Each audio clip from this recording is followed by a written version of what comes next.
Kita kan hanya pandai bicara. Di balik suatu musibah itu ada dua kemudahan. Sering kan kita dikatakan begitu. Bahkan orang-orang pun dikala kita kena musibah, oh ini pasti ada hikmahnya. Ini pasti ada kemujuran nanti setelah itu.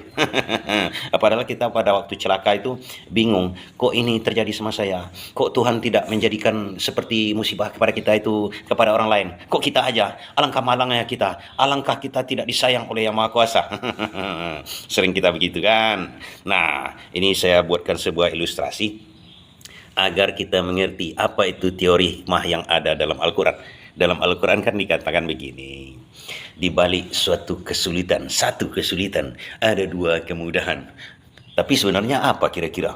Banyak peristiwa sebenarnya. Nah, saya berikan satu ilustrasi ya. Begini kawan-kawan, ada seorang anak pungut. Anak pungut itu dipungut dari bayi oleh orang tuanya. Orang tua pungut lah berarti kan. Tapi karena anak ini sudah disekolahkan, sudah dengan sangat baik, dengan dirawat dengan sangat baik, dididik dengan sangat baik, tapi dasar anak ini memang bandel, sangat bandel sekali. Bandelnya bandel begitulah, anak-anak kan biasa kan. Sampai dia disekolahkan, sampai dia perguruan tinggi. Di perguruan tinggi itu sekolahnya hampir-hampir DO, terus-terus hampir DO. Dan terus-terusan dia itu, ya karena namanya anak pungut, anak satu-satunya dari keluarganya, ya ini memang orang tuanya tidak punya anak, kasih sayang berlebihan, marah juga berlebihan. Akhirnya karena tidak tahan dari kedua orang tua pungut ini, dibukanya lah rahasia. Karena selama ini tidak dikatakan rahasianya bahwasanya dia anak pungut. Kamu ini anjing, kamu ini macam-macam lah, begitu kan umpatannya. Sebenarnya kamu anak si anu, anak-anak begini-begini, anak didapatkan, bukan anak kami. Down lah mental anak ini, down sedaun-daunnya. Daun itu apa? Jatuh mentalnya, ya, jatuh betul, sedih-sedihnya. Habis itu marah-marah. Kalau memang aku anak pungut, kenapa kalian pelihara aku? Kenapa kalian besarkan aku?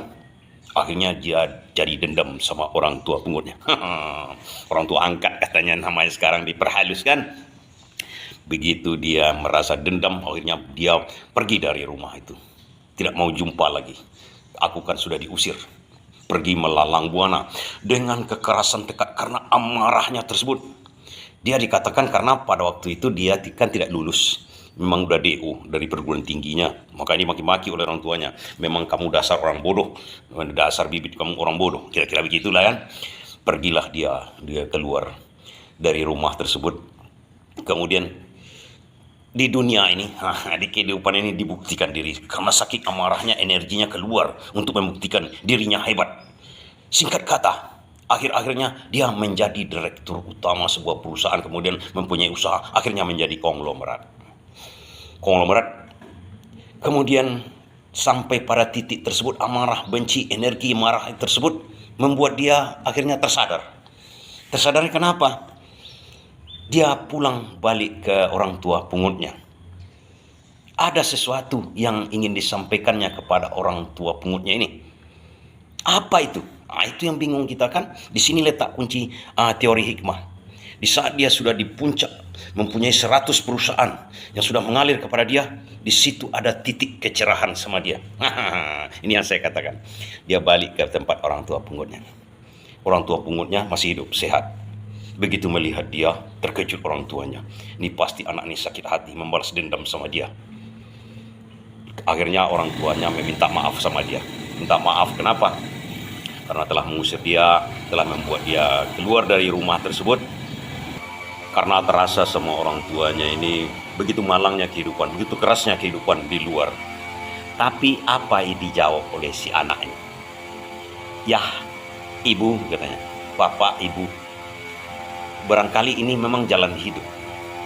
Terakhir setelah saya di puncak, mungkin ini namanya di puncak, saya teringat satu kasus. Kalau pertanyaan saya, kalaulah seandainya tidak kalian usir saya, apakah bisa saya seperti ini? Tidak, itu memang jalannya. Itulah petunjuk Tuhan. Itulah hikmah dari semuanya. Seandainya saya masih kalian di bawah kalian, ataupun bersama kalian, mungkin saya tidak bisa mencapai tahap seperti ini. Bingung kita kan? Itulah hikmahnya. Di balik kesulitan, itulah hikmah terbesarnya. Hehehe.